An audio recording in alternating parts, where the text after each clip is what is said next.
Okay, we're recording according to my little device here, and it must be true because it's a computer and computers are infallible. So I'm excited once again. Thanks everyone for tuning in to another one of my little webinar thingamabobs. And I have a group of people here today that the two of whom, Colin Miller and Abby Steele, I met last summer, and they made a visit to the farm. They're involved in ministry in Baltimore.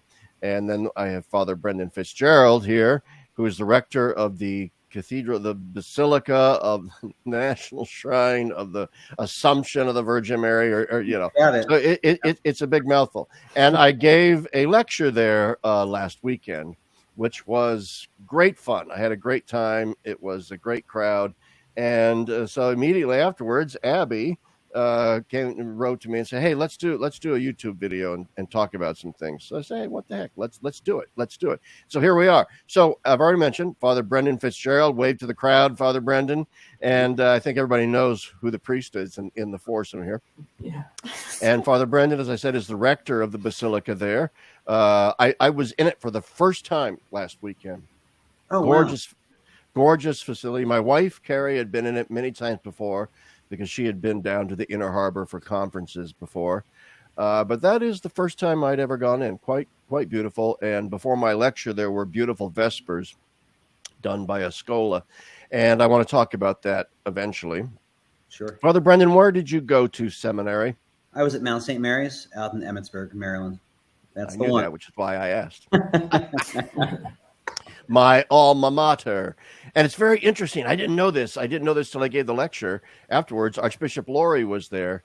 Not only did Archbishop Laurie go to Mount St. Mary's Seminary in Emmitsburg, Maryland, just like you and I did, but I learned for the first time that Archbishop Laurie also went to St. Pius X Minor Seminary in Erlanger, Kentucky, which I attended and got my degree from, which no longer exists. And there are a dwindling number of us who remain who actually went there. So that was fascinating to learn that he shared the exact same seminary background as I did.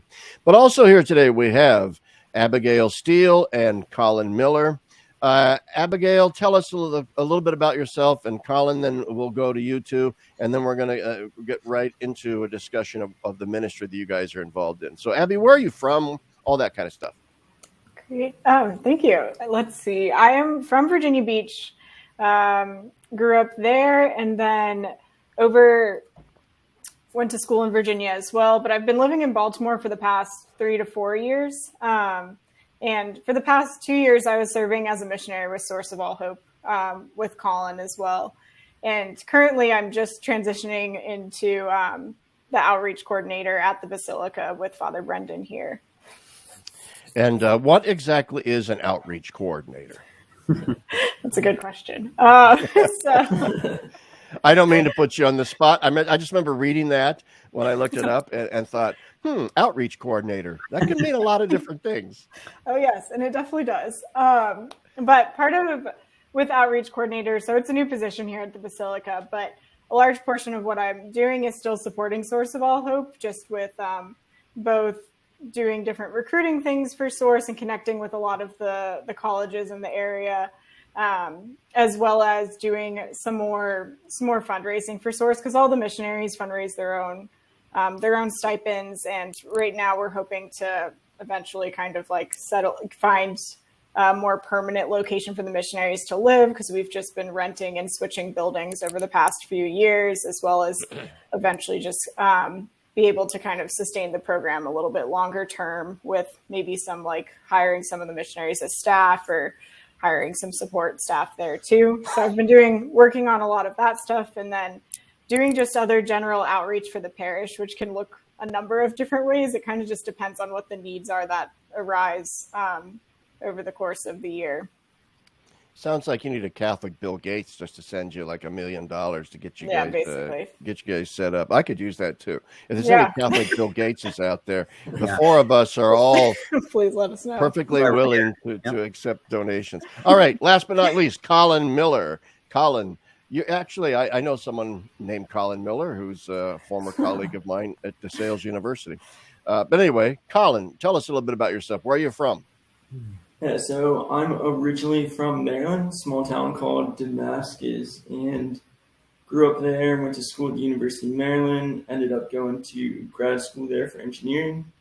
And then I ended up kind of found my way through kind of wild turn of events, just the Holy Spirit working in my life. I ended up in the Bronx at St. Anthony's Shelter for Renewal with the CFRs, helping them out for a year as a missionary volunteer. And then I, really long story short, I found myself drawn to come back to Baltimore, a city that I really didn't know that much about. I'd grown up in Maryland.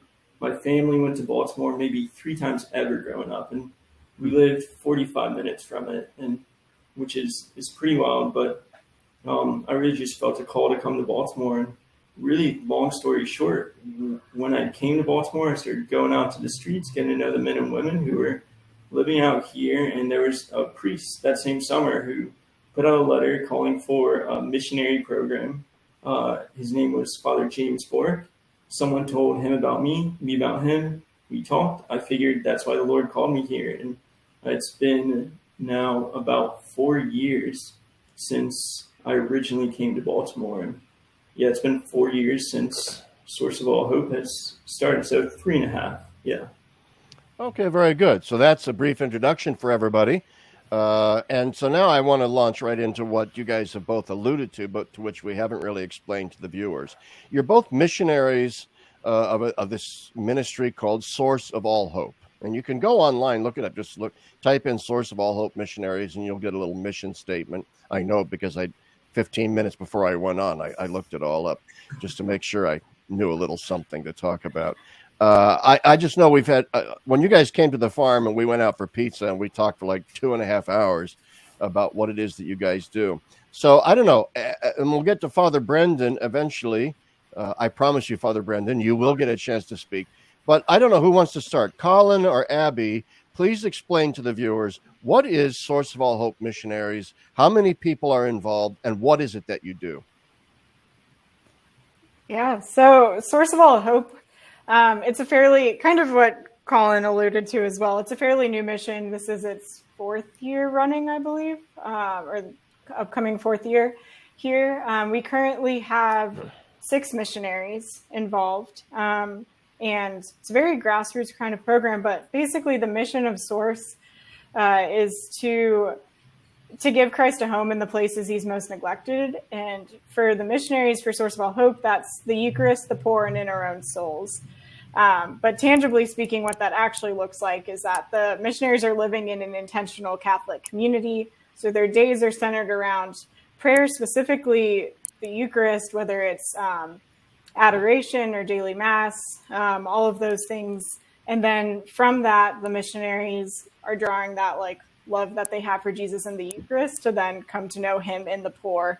And so the missionaries go out to the streets a couple times during the week and just are really focused on building up relationships with the men and women here in Baltimore, which if you've ever, I know, Larry, you've been to Baltimore this past week, but for those of you who might be watching, there are a lot of, especially around the Basilica, just a lot of men and women who are out on the streets for a number of reasons.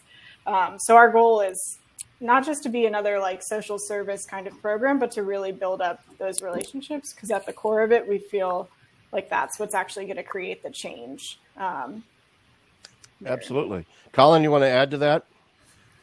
Yeah, I don't too much. I think that was a great overview, but I think one of the things that's beautiful and unique about Source of All Hope is it really rose out of as a parish apostolate. So out of the Baltimore Basilica, which is beautiful because it was just, Father James Bork, he was just looking out on the needs, just literally right in front of his church door, and just saw the need, and the Lord kind of took care of the rest. But it's really our mission is meant to, in some ways, bridge a lot of gaps that maybe we've existed between, whether it's showing that the church is not meant to have different factions or groups. You have a group that really cares about the liturgy, or a group that really cares about serving the poor, but rather these things, like our love of the Eucharist, our love of the poor, these things should complement one another and complement one another beautifully. And I think that's been something that's drawn a lot of missionaries into our program, but also been able to allow the source of all hope to serve as a witness to the archdiocese as well, which has just been a real grace to be able to witness that.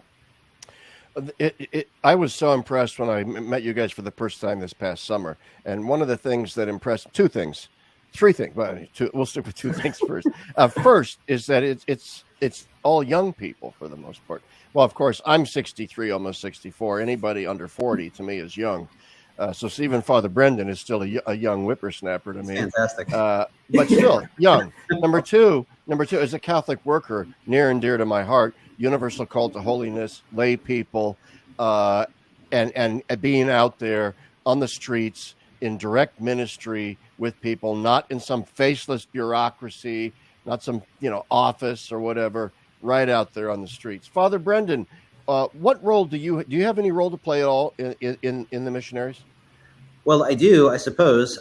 Source of All Hope, there are programs similar to Source of All Hope across the United States in different cities.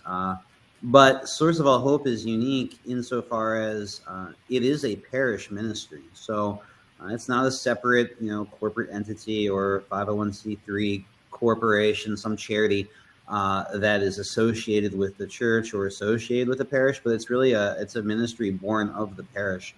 So as a rector who is managing the basilica for Archbishop Lori, really, Source is very high on my to-do list on a daily, weekly basis. So these missionaries they're of the church, they're of the basilica, they're serving our community, and they're representing our faith. And so I have much to do with sort of I don't know what's the word, Colin? What do I do?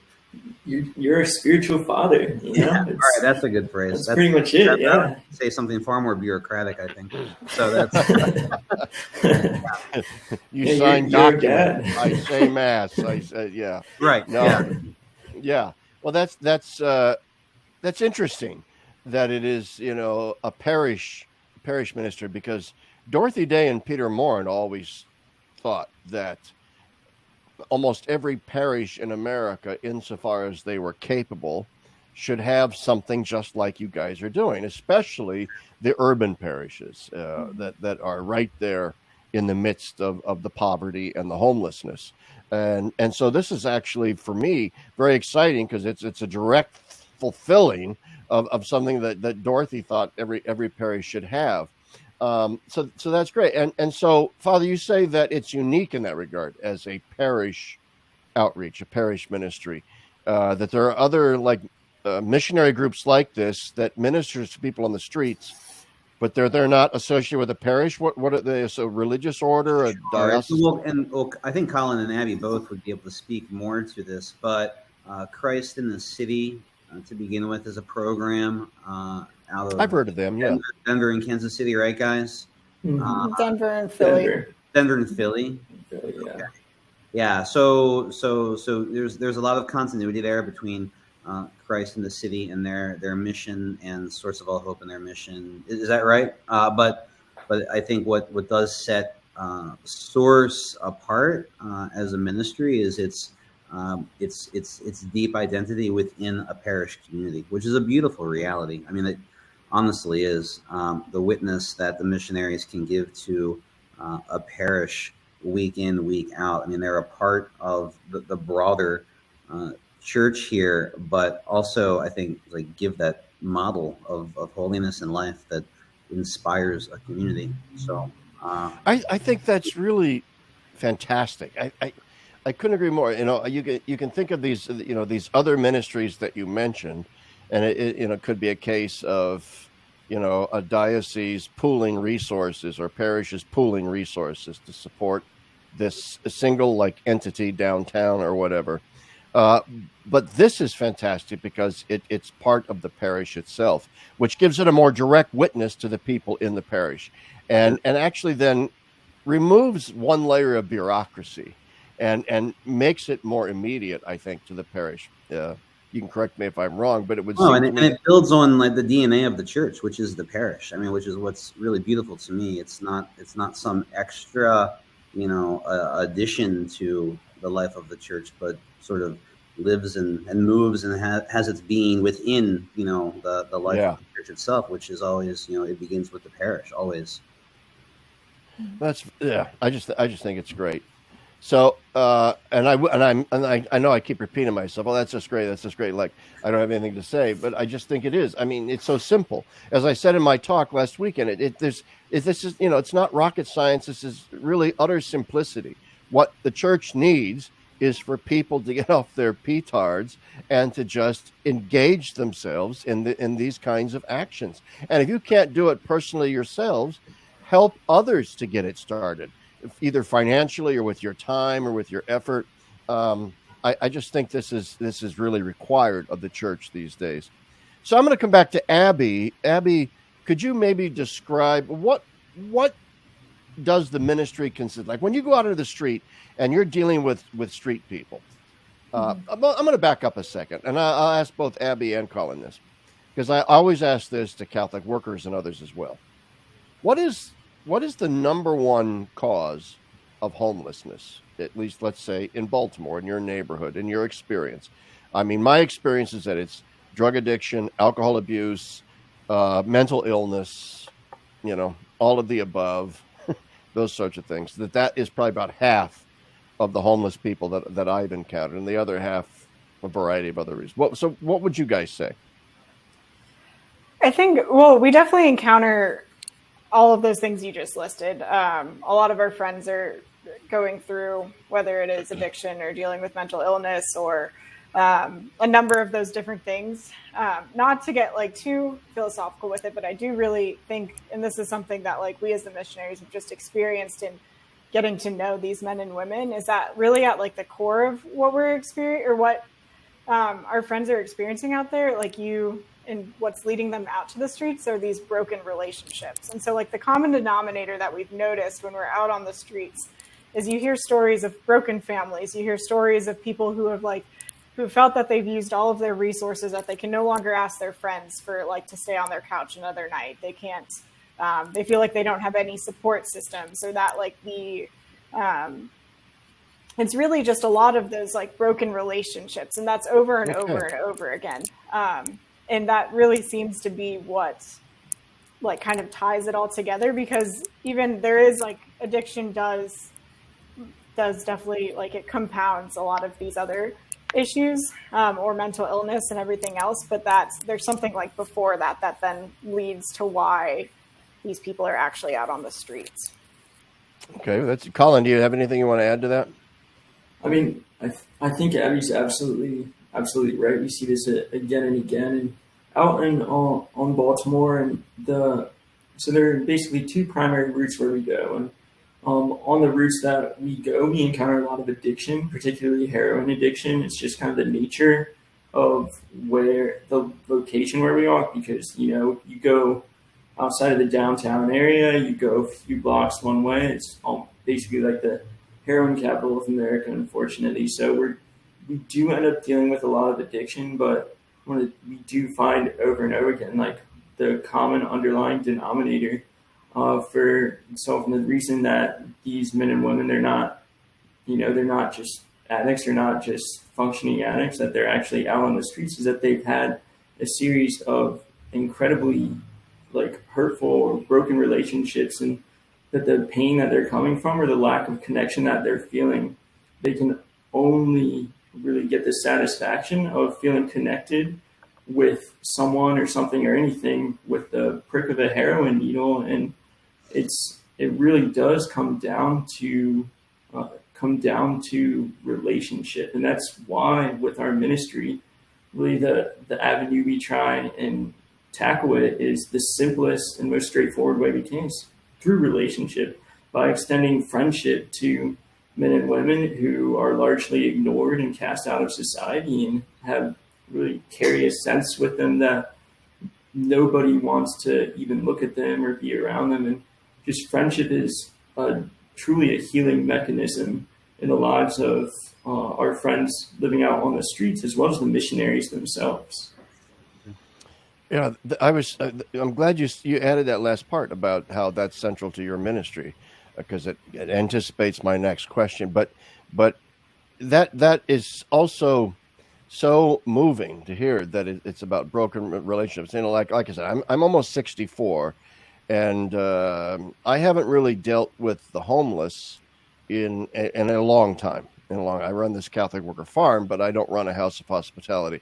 It was in my youth, actually, in my 20s, that I got involved in soup kitchens and things like that, mainly in Northern Virginia, where I was a seminarian in the Arlington, Virginia area. Yeah, up near Alexandria and that area. Back in the day, there were poor people. I don't think there are any poor people anymore. No. I think I think Disney came in and removed them all or something. And shop at Target.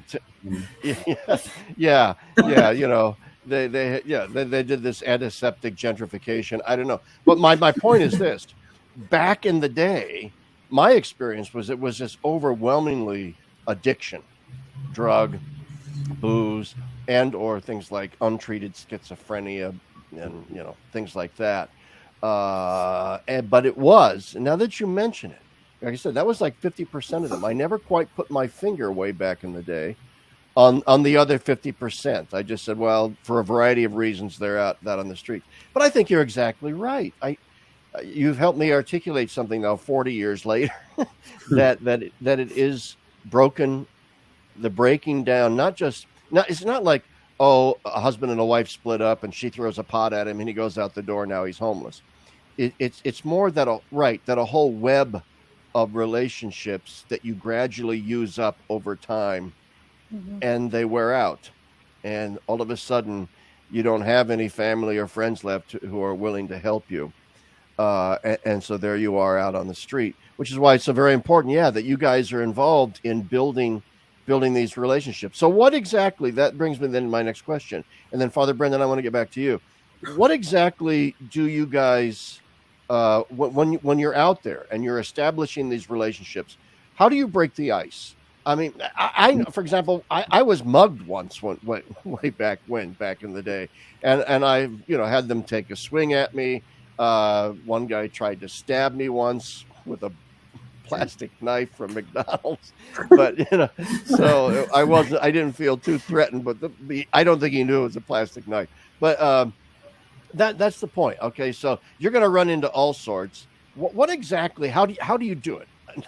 What's the nuts and bolts of this? How do you do it? I mean, normally it's just, hey, how's it going? And that's it. We bring as like missionaries, we bring a backpack out with us, and we have socks and water, which is helpful because we'd be like, hey, how's it going? Could you use some socks and water? And socks and water out on the streets, like, you need those items all the time. Everybody needs to drink, and a lot of times you don't have access to water readily out on the streets, but socks, if you don't have a washer, like, it's one and done. You wear the socks, you're on your feet all day, they get pretty nasty, and you need your feet to be healthy, to stay out there. So we just carry supplies that are really easy to carry, really easy to offer.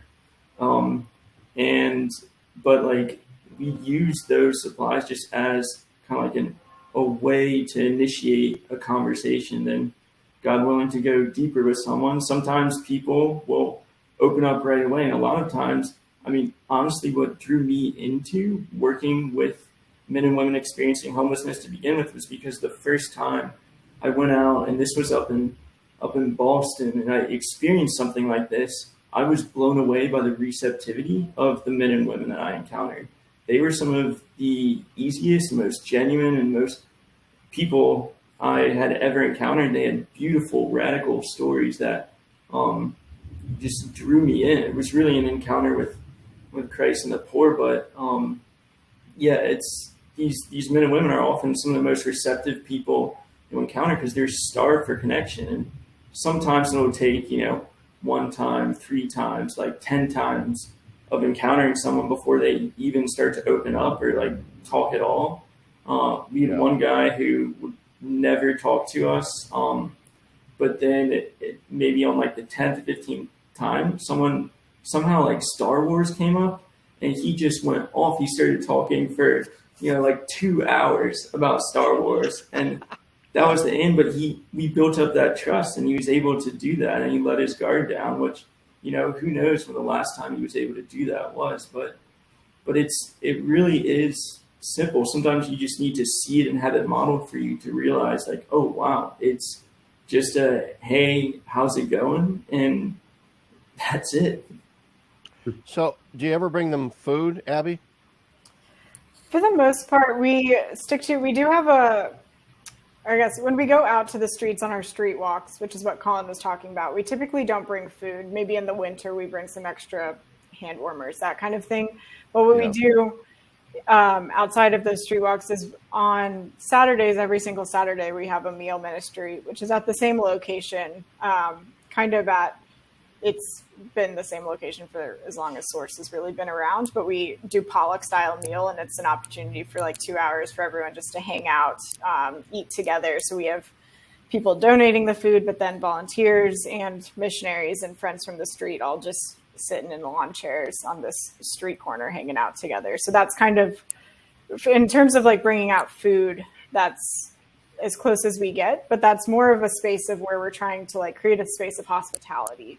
More so than anything than to like there's so many other programs in the city where you can get food from as well, but like we're really trying to foster that like welcoming community. I was going to ask too if whether or not it's even legal in Baltimore to feed the homeless. I mean, like some municipalities now treat the homeless like bears at the zoo. Don't feed the bears. Don't feed I know a friend who used to have a ministry down in Philadelphia where he used to bring sandwiches and stuff down to the homeless in Philadelphia. He's a priest now. And now, you could get ticketed for doing stuff like that. And it's just insane. But all of that with regard to hospitality, street people, and you said the one meal a day. I'm reminded, Father Brendan, and I'm come back to you. When I was in Rome, I lived in Rome for a while. With DeSales University study abroad students, I wasn't like any big deal. Just it was actually great. It was a 4-month paid vacation essentially from DeSales. I got to just live in Rome in Trastevere. I taught one class to my students. That was it, and it was fantastic. I love Rome. It's my favorite city. Hey, if anybody has a place for me to stay in Rome, just let me know. If you want to pay me to live in Rome, go right ahead. I'll do that too. I'll be like bum in residence. Okay. But anyway, I digress. There is a parish in Trastevere, which is not far from the Vatican, across the Tiber from Old Rome. One of the oldest neighborhoods in Rome, and one of the oldest churches in Rome is in Trastevere, Santa Maria, in the Piazza Santa Maria in Trastevere. And the former pastor there, I think he's now actually Cardinal Zuppi. The former pastor there, was involved in the ministry of San Egidio. Are you familiar with the San Egidio ministry? And one of the things, and this is a long-winded way of saying something that I thought was really cool and really interesting. Every Christmas, they cleared out the church, and they set up these massive tables. Now, mind you, there are no pews. They just had folding chairs to sit in. So it was easy to clear out the church. And they set up these great tables with linens and all that and candles.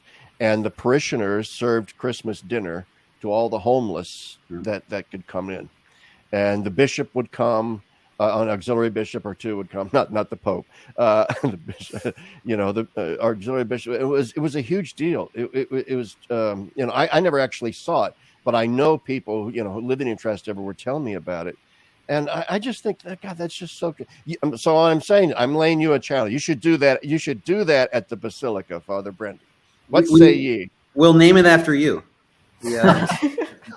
I'll come down and help. Dr. Larry Chapp, Christmas. I'll come down and wait tables, and I'll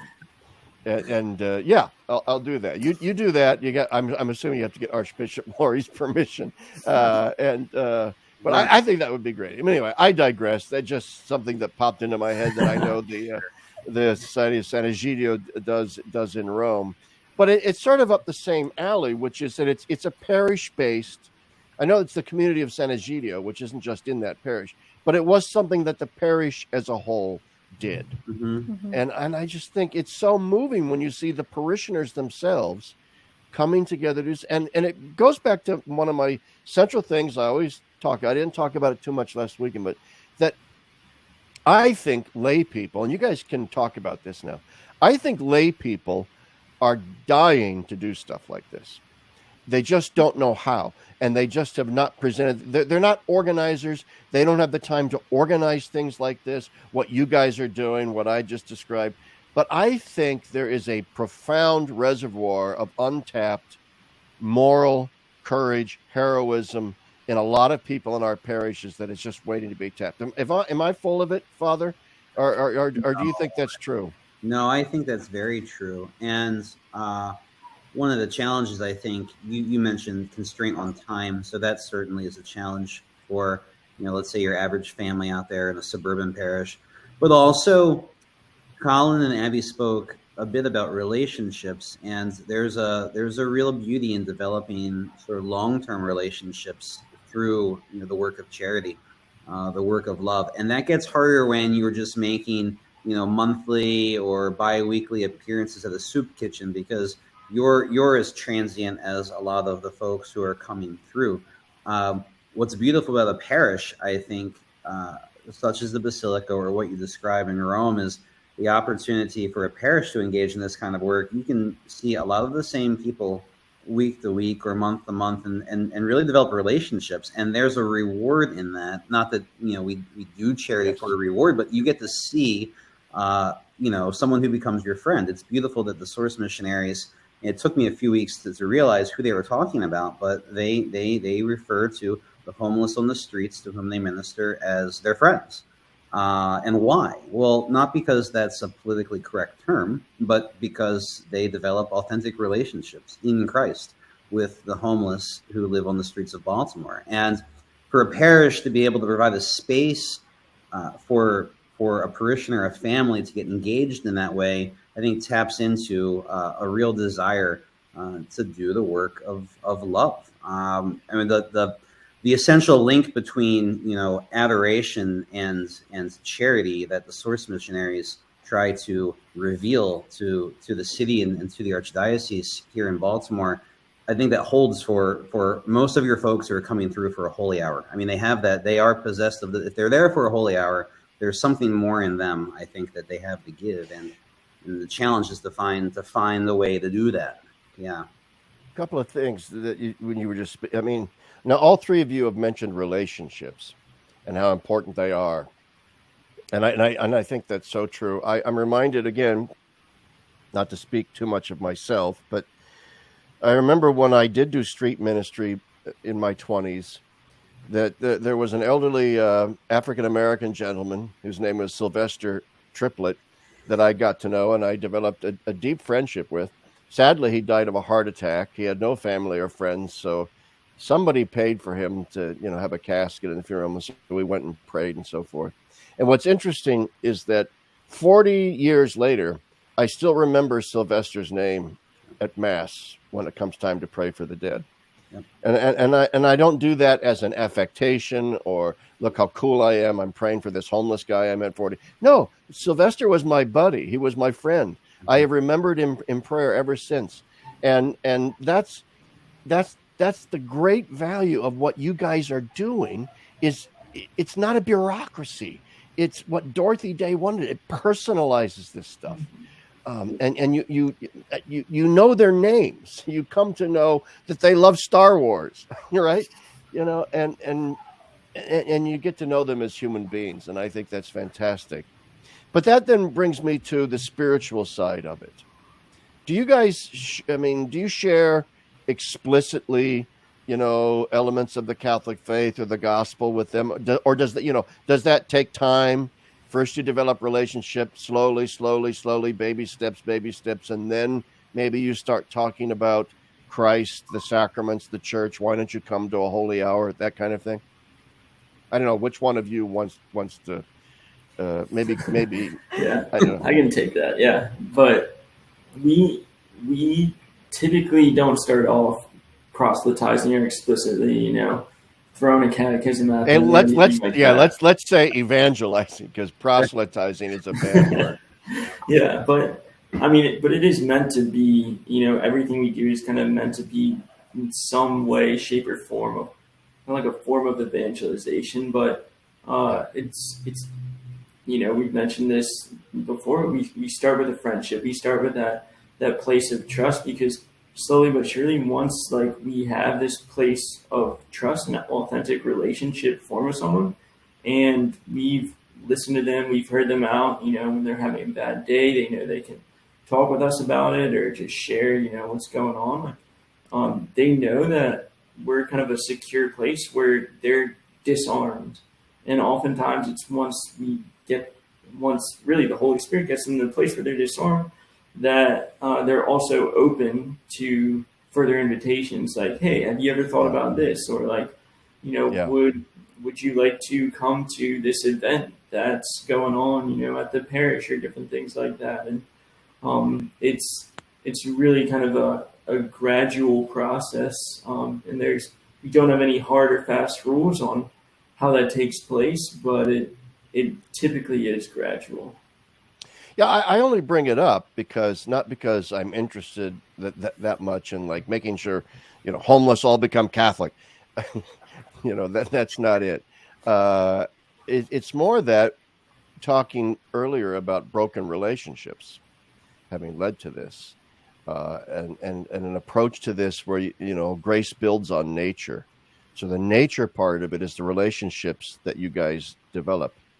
And that begins the healing process, however small, however tiny, whatever little pinprick of hope you bring into their lives, you're beginning some sort of small healing, because we never know. And this is the point I want to make. We never know the impact that we have on people. Never know. And I'm sure you guys have already encountered this, right? And Father too. Oh, Father, and probably for sure, that some offhand encounter you had with somebody, some tiny little word you said to them, and years later then you find out that it changed their life. Oh, it's terrifying.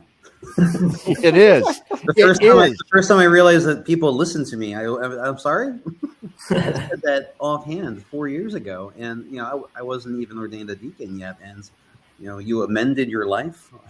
Oh my gosh, it was it's beautiful and terrifying.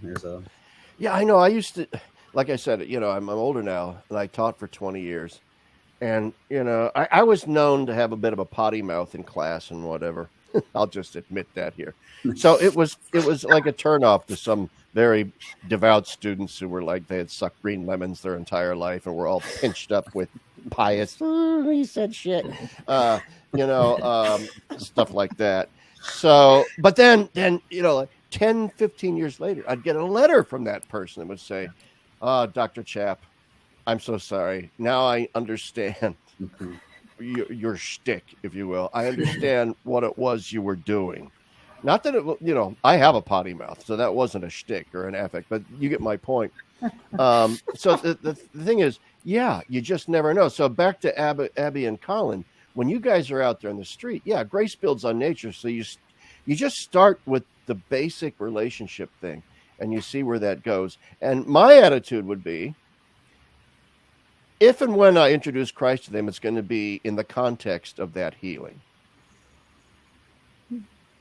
That's what I would. That would be, my approach to it. I mean, what do you have any reaction to that, Abby, Colin? Yeah.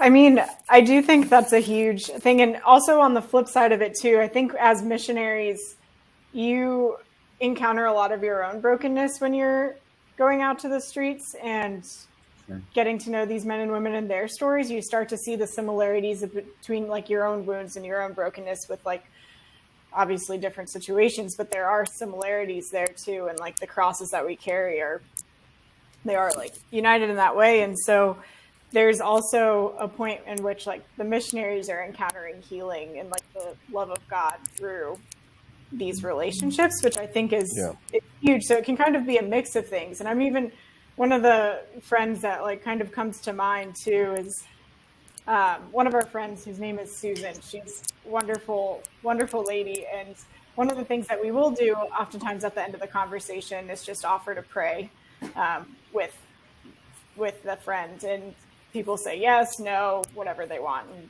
like, we'll say a prayer for them outside of the conversation too. But Susan would most of the time be down for us to pray. And then one day she jumped in to lead by herself. And then after each, like encounter after that, Susan was like, okay, how can I pray for you guys? And she would remember our intentions and ask about our moms, our like siblings, whoever it was that we had given her. And it was really beautiful because I think with Susan specifically too, there were elements of like her own raising up, like that she was remembering, oh, like this one time I went to a Catholic church and like, oh, I remember learning about this saint and I never really like could put it together. And it was really beautiful. And honestly, I've learned a lot more. This is kind of tangential, but like I've just learned so much from Susan as well. Like one time she came up and she was asking, she's like, do you ever keep a journal?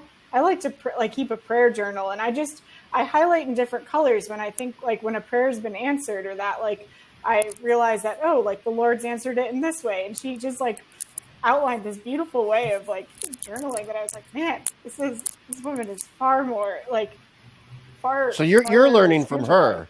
Yes. And it's something that I think like Dorothy Day expressed with her whole life too. It's just that the encounter with the poor is an encounter with Christ and like that you are encountering him in the person next to you. And so it's not only the desire to evangelize, but it's also even more so, honestly, just a place of like formation and for the missionary or whoever's going out to the streets, like a place where you're being opened up to receive that love of Christ as well and to learn from the poor. If that makes any sense. It makes great. I'm so glad you brought that up because it needed to be said, and I had not. It didn't cross my mind to bring it up, but I think it's very true.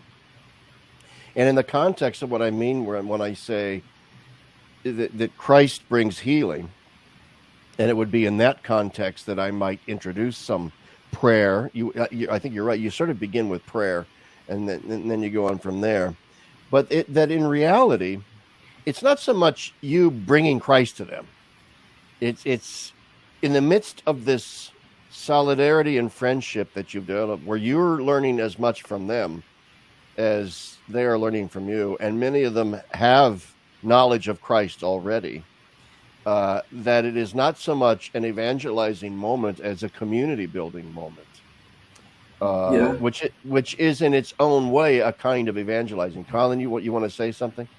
No, I think that's absolutely true, and it's it's beautiful because for the missionaries themselves, going out to the streets is a very formational experience, and it's a place where, like Abby was saying, she learned so much from Susan, but and also we give a lot of our friends on the street a place where they're free to speak about the different things that are happening in their lives, because so many of them, day to day, they experience the providence of God. And because they're placed in a situation of real, genuine precarity, they are able to witness the providence of God and the way he sustains them day after day after day. And it's beautiful to see that, but also beautiful to be able to just invite them into a relationship where they have the freedom to speak about faith authentically and genuinely. And it's it's just a wild experience to just walk alongside that and then to simultaneously experience it with them. You're like, wow, like God is like really here. He's really acting. And it's I think the beauty of the precarity of love. I'm so glad to hear you use that Dorothy Day word, precarity. It's something. It's a word near and dear to my heart. That's been the word of the week here at the It has been, yeah. Because you read my article in Communio on Dorothy Day, where I'd like to take credit for the term. I can't. It's Dorothy Day's precarity, but it's just so perfect, right? It's that we all know what the word precarious means. Which nobody wants to be in a precarious situation. Here's Dorothy saying, yeah, you need to live precariously. You need to live precarity, which kind of means sort of on the edge. And that has an appeal to a lot of people, I think, to live in that way. Oh, God, I was going to say, before I go back to Father, because I want to talk about the Vesper service there at the cathedral. What is the age breakdown of the homeless you're dealing with? What is the gender breakdown? By gender, I mean male, female. I don't mean, they, them pronouns and stuff. Right. Yeah. So what is that? Age, gender, all that. Yeah. You go ahead, Colin.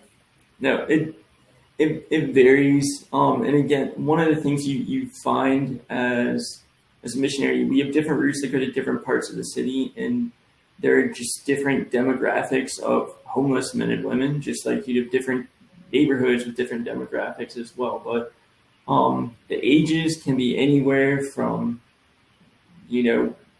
typically, we don't typically encounter people who are younger than 18, but it definitely happens.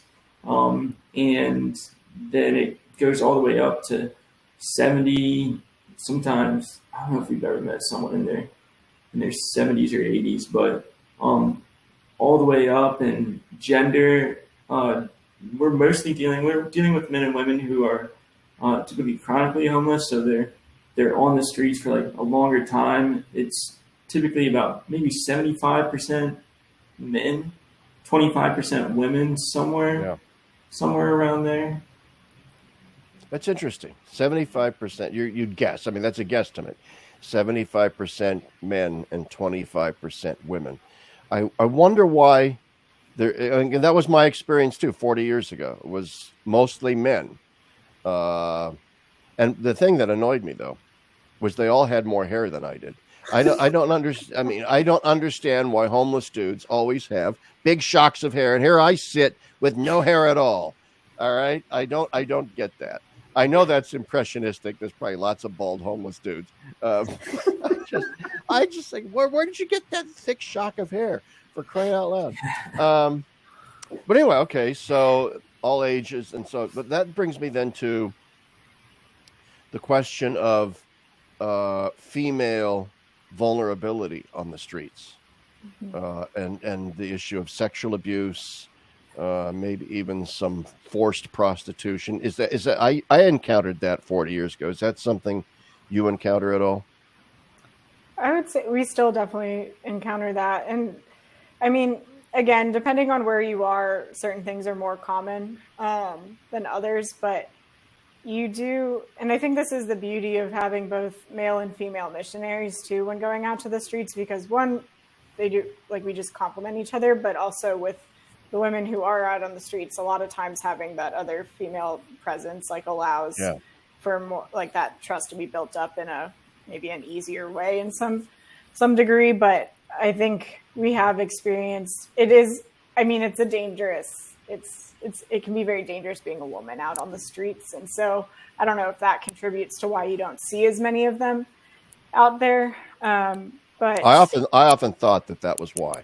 Yeah, because even I think, and it can kind of depend, like, you hear different things about, like, what's easier to make money if you have the guy or the girl out on the, like, walking the street and panhandling. Like, people will say different things, but I do think a lot of times too, you end up seeing people like pairing up or coupling up because it's the safer route, even if that might not be the most healthy, like, relationship, because there's trust that's been some sort of trust or relationship that has been developed, but that does also carry a level of safety with it, to know that you have someone who's, like, with you, as opposed to sleeping outside by yourself, where most of the time that's where bad things are going to happen. I'll say. Do you ever encounter, my experience was that the only time I would ever encounter a young woman, like a teenage girl, out in the streets was if she was a runaway. Do you encounter a lot of runaways at all, or not? No.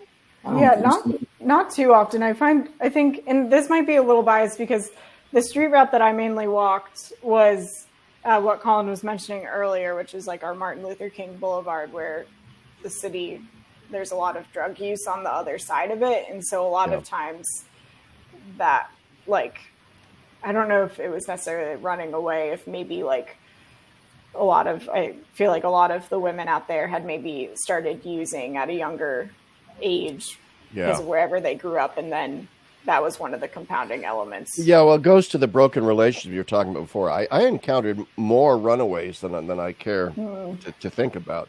And it was the result of alcoholic mother, abusive stepfather. So I just got to get out of it. My stepfather's raping me. My mother does nothing. She's a drunk. And so out the door she would go. And it was one of those deals where she would stay with this friend and that friend and that friend until she wore out her welcome. And sometimes they would get then involved in drugs as well. And then boom, there they were on the streets. Easy pickings for pimps and people like that. And there's a whole disgusting underworld. Trafficking in young women like that. But anyway, I'm glad you don't encounter it that much. One last question about the Source of Hope, Source of All Hope missionaries. Before I want to come back to Father a little bit and talk about the cathedral. Are you actively looking for people to join your ministry? Do you have the capacity to include more people in your ministry? In other words, if there's somebody watching this video who says, wow, I'd like to go to Baltimore and hang with these people. They seem so cool, and I'd like to get involved with this ministry. Can they do that? Yeah, I mean, that's a great question. What's interesting now is we almost have a problem where we have so many volunteers who want to join with us that we don't have the capacity to bring them out with us. And I think that speaks to just a desire that a lot of people have to do something radical, encounter Christ in the poor, and get their hands dirty. And what's been really cool, I think even just seeing it around here, is a lot of times people will come out with us. They'll, have an experience. They'll have maybe go on a street walk with us. We take college students out with us a lot more regularly. It's just kind of like the group that we've really been like, okay, we have like the capacity to take college students out with us every Friday, but people will come out with us to help out at meal ministry, college students on Fridays, and they'll leave from that encounter just with a new vigor of desiring to do this in some way or some capacity, wherever they are, however they're at. And it's just really cool to see that happen and see that take place. So, maybe come out, volunteer with you guys a little bit in order and then sort of take what they've learned back and do the same thing where they are, Yeah, we have spots open, but it's harder to fill them. And we're harder to build Source up. I mean, that's one of the motivations behind bringing Abby on as sort of our first support staff behind Source, is to help us build Source. And into what or how large is something of an open question. Part of that's just a question of constraint with resources. Housing right now is the challenge. So trying to get a really stable foundation for Source, just in terms of where the missionaries will live. That's been one of the real projects for these first few years, and we're in a good spot now, but it's not ideal. But what Source could look like, for the city of Baltimore, I think is a beautifully open question. And the passion's there, and the faith is there, and we have the missionaries, and so we're working toward that. Yeah. Well, and to answer your question too, Larry, just to add on as well, normally our mission year starts on the Feast of the Assumption, so August 15th. And when people come to it, we start working on applications, things like that, normally in the spring. But we often encourage, I think, like you were saying and everyone's been saying, to have people come out and really see what the life is like with the missionaries. And we try and discern alongside with the people who are interested. So there was someone watching who was really interested in the program, walking alongside and getting them to see what the life is like is a key point in understanding, just that discernment process there too. That's great. And if I was tech savvy, and I'm not, I'd be able, because I know the technology supports it. My tech guy, Andrew Nyadek, if you're listening, he'll be laughing. I could post your email addresses and stuff on there right under the screen. It's capable. This is the 21st century, but I can't do that. So any viewer that would like to contact you they can email me via my blog, gotham@spez22.com, and then I can forward emails onto you guys if they're interested, because I'm a complete absolute idiot with regard to technology, and I fear messing with it. So that's the thing. I'm so horrible at it. I fear messing with it because I'm afraid that if I mess with it, I'm going to screw it up entirely and never be able to do this again. Because this has happened to me with software. I don't know what it is. I'll do something in Microsoft Word or something like I cannot undo what I just did. So I have to just get a new computer now. Because this one broke. I broke the computer, but I didn't really. Anyway, I want to come back to Father, and we're kind of running out of time. We've been on for like an hour or so.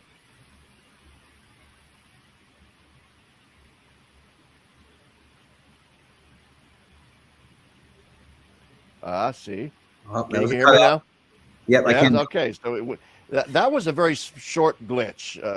So that doesn't even need to be edited out. It's kind of humorous, actually. But anyway, Father, I want to come back to you, and then we'll probably sort of wrap this up. Is beauty, I think, is an important aspect of any ministry to the poor, to the homeless. As Dorothy Day always liked to plant flowers and stuff at the Catholic Worker Farm and so on, because she believed that beauty was very important. And to that end, one of the things, I can't tell you how absolutely stunningly beautiful I thought the Vesper service was at the Basilica, before my talk last Sunday. And I just remember thinking, geez, it's not even in Latin and it's beautiful.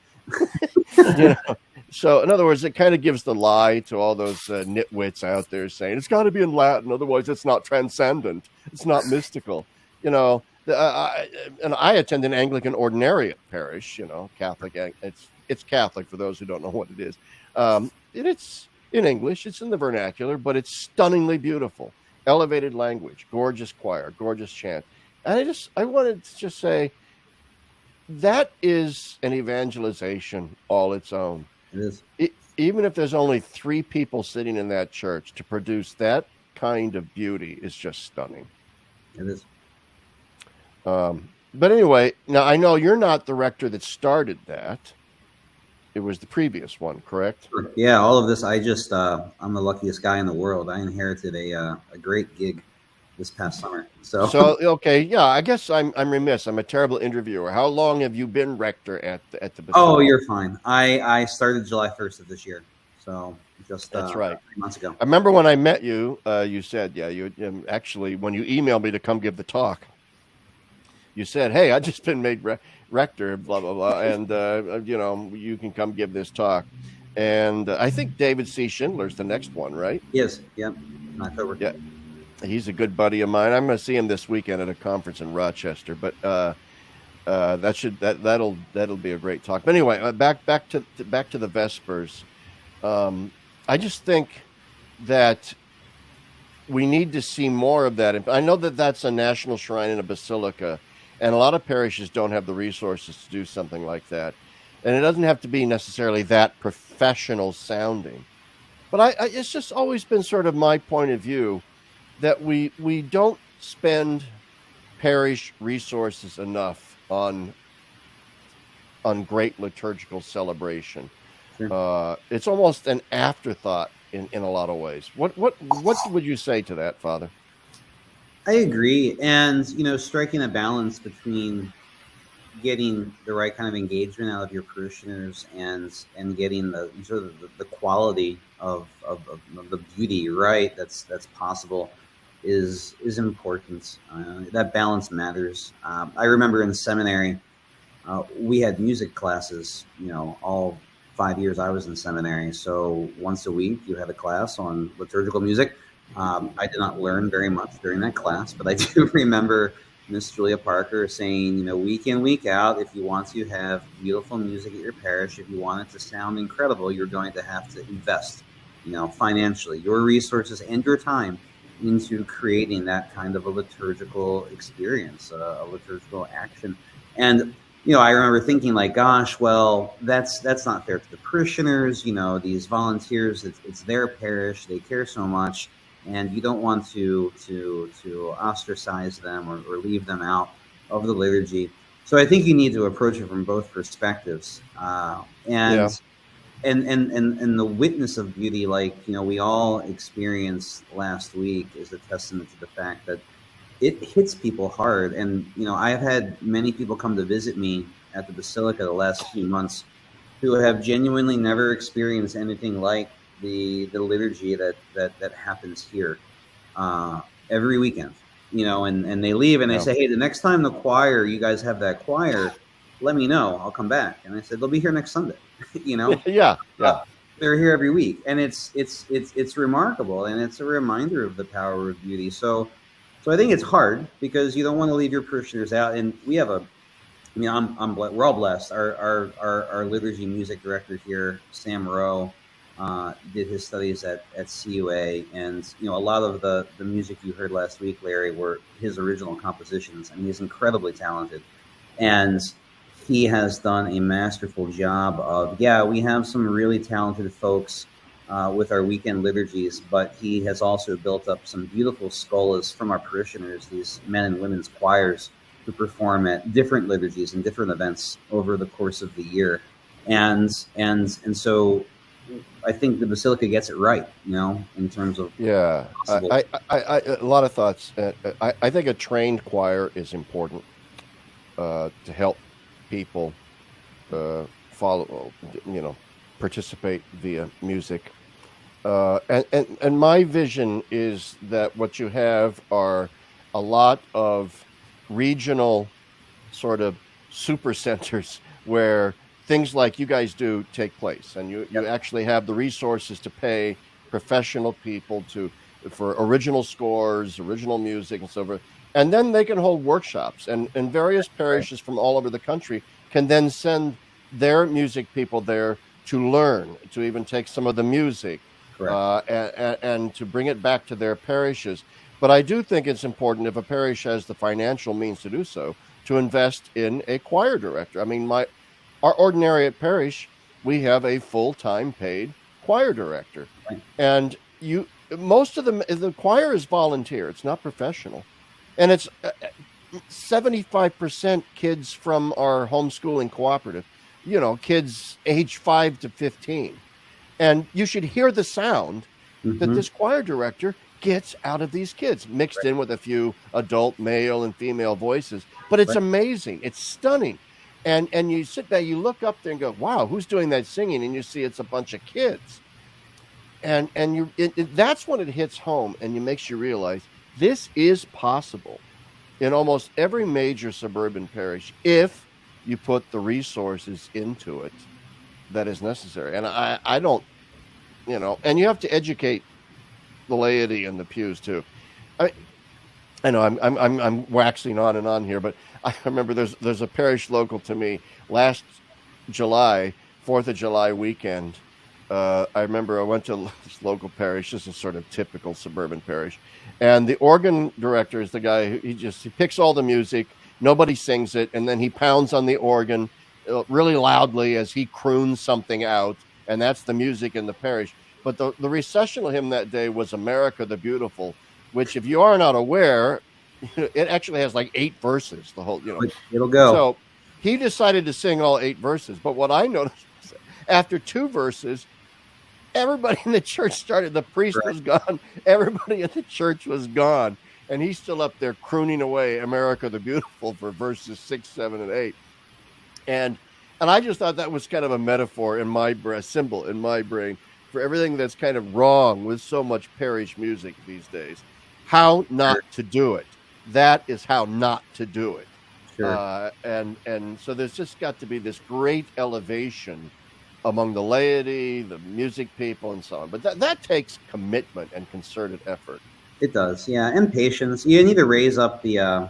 We talked a little bit about the imagination last weekend, and yes, we've been talking about that all week actually. But you need to raise up the understanding for the parishioners of what's possible regarding. I think like participation is the word that gets misused a lot in these conversations about the liturgy, and we have this very reductive understanding of participation that if you can't sing along to a Beatles song in church, you're not participating in the liturgy, and that's just nonsense. It's like saying you can't, like, staring at the Pietà is not a participatory act. I rarely participated as fully in a Vesper service as I did last weekend, and I didn't sing a word. First off, because I can't sing.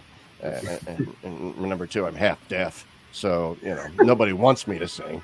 So anyway, but I participated deeply and profoundly because the choir was so gorgeous and beautiful. Hey, look, guys, I mean, I'm pontificating now on all kinds of stuff. It was great having you on the show. Source of All Hope Ministries, Missionaries, Baltimore, Abby Steele, Colin Miller, Father Brendan, thank you very much. Anybody that's interested can in the ministry can email me, or they can get a hold of, like you can Google, Source of Hope Ministry, or you can pester Father Brendan by calling. Come visit the Basilica. It's the oldest cathedral in the country. It's worth a visit. That's true. I should have mentioned that. It is the oldest cathedral in the United States. I remember at Mount St. Mary's, Father Michael Roach teaching me all about the history of Catholicism, and so much of it was in Maryland. When will you get Father Roach on the podcast? I don't know. That's a good question. I haven't spoken to Father Roach since 1986 when I left the seminary. Oh my goodness. And I don't know if he would even want to do something like that. But he's a blast. He's a hoot. He's a blast. Oh, yeah. Anyway, on that note, thank you so much, everyone, for watching. And thank you to Colin, Abby, and Father Brendan Fitzgerald. And I need to put my specs on so I can shut off this demon machine that we do this on here. Stop recording. See, that's what that says. Stop.